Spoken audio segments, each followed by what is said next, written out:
বিশ্বের প্রভাবশালী নেতাদের একজন কিম জং উন। বিশ্বজুড়ে তিনি পরিচিত কঠোর শাসন ব্যবস্থা পরিচালনার কারণে। তবে সম্প্রতি একটি ভিন্ন কারণে তিনি আন্তর্জাতিক আলোচনার কেন্দ্রে এসেছেন। কন্যাকে সঙ্গে নিয়ে চীন সফর করেছেন কিম জং উন, যা বিরল এবং নজিরবিহীন একটি ঘটনা হিসেবে গুরুত্ব পাচ্ছে আন্তর্জাতিক মাধ্যমে।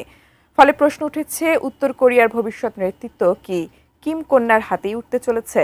বিস্তারিত শিহাব ইসলামের ডেস্ক রিপোর্টে। উত্তর কোরিয়ার শীর্ষ নেতা কিম জং উনের কিশোরী কন্যা প্রথমবারের মতো বিদেশ সফরে তার বাবার সঙ্গে জনসম্মুখে উপস্থিত হয়েছেন। চীনের রাজধানী বেইজিংয়ে সামরিক কুচকাওয়াজে অংশ নেওয়ার সময় কিমের সঙ্গে দেখা গেছে তার মেয়েকেও। এতে জোরালো হয়েছে জল্পনা কল্পনা। এই কন্যাই কি হতে যাচ্ছেন পারমাণবিক ক্ষমতাধর রাষ্ট্র উত্তর কোরিয়ার ভবিষ্যৎ শাসক? চলতি সপ্তাহে পিয়ংইয়ং থেকে বেইজিংয়ে বিশেষ সজোয়া ট্রেনে পৌঁছান কিম জং উন। আর ট্রেন থেকে নামার সময় কিমের ঠিক পিছনেই দেখা যায় তার মেয়েকে। বিদেশে এটি ছিল তার প্রথম সার্বজনীন উপস্থিতি। উত্তর কোরিয়া সরকার কখনোই কিমের সন্তানের নাম বা বয়স আনুষ্ঠানিকভাবে প্রকাশ করেনি। তবে দক্ষিণ কোরিয়ার গোয়েন্দা সংস্থাগুলো বলছে মেয়েটির নাম কিম জু এ এবং বয়স আনুমানিক 13 বছর। RICL TMX, যুগের পর যুগ স্থাপনা থাকে মজবুত। চীনের রাজধানীতে দ্বিতীয় বিশ্বযুদ্ধে জাপানের আত্মসমর্পণ স্মরণে আয়োজিত বিশাল সামরিক কুচকাওয়াজে কিম জং উনের অংশগ্রহণ এবং কন্যার উপস্থিতি বিশেষ তাৎপর্যপূর্ণ বলেই মনে করছেন বিশ্লেষকরা।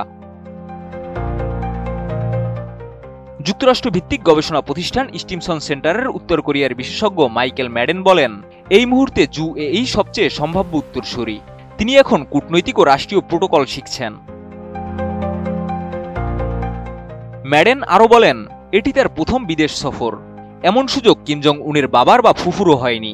তিনি এখন বিদেশি নেতাদের সঙ্গে পরিচিত হচ্ছেন, যা ভবিষ্যৎ নেতৃত্বের জন্য গুরুত্বপূর্ণ প্রস্তুতি।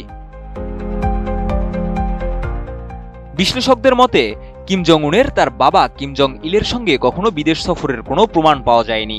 তবে উত্তর কোরিয়ার প্রতিষ্ঠাতা কিম ইলসুং 1950-এর দশকে তার ছেলেকে বিদেশ সফরে নিয়ে গিয়েছিলেন।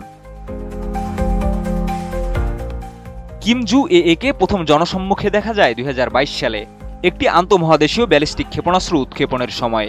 এরপর থেকে দেশের ভেতরে তাকে বিভিন্ন গুরুত্বপূর্ণ অনুষ্ঠানে দেখা যাচ্ছে। দক্ষিণ কোরিয়ার গোয়েন্দা সংস্থা মনে করছে কিম জু এখন পর্যন্ত কিম পরিবারের মধ্যে সবচেয়ে সম্ভাব্য উত্তরাধিকারী। তবে লিঙ্গভিত্তিক সীমাবদ্ধতা ও পুরুষ শাসিত সমাজ ব্যবস্থায় তার ভবিষ্যৎ নেতৃত্ব কতটা সম্ভব তা নিয়ে প্রশ্ন থেকেই যাচ্ছে। স্টিমসন সেন্টারের গবেষক র্যাচেল মিন ইয়ংলি বলেন, গত কয়েক বছরে জু এর উপস্থিতি কেবল সামরিক অঙ্গনে নয়, বরং রাজনৈতিক ও অর্থনৈতিক ক্ষেত্রেও বিস্তৃত হয়েছে। মে মাসে রাশিয়ান দূতাবাসে অংশগ্রহণ ছিল তার কূটনৈতিক আত্মপ্রকাশ।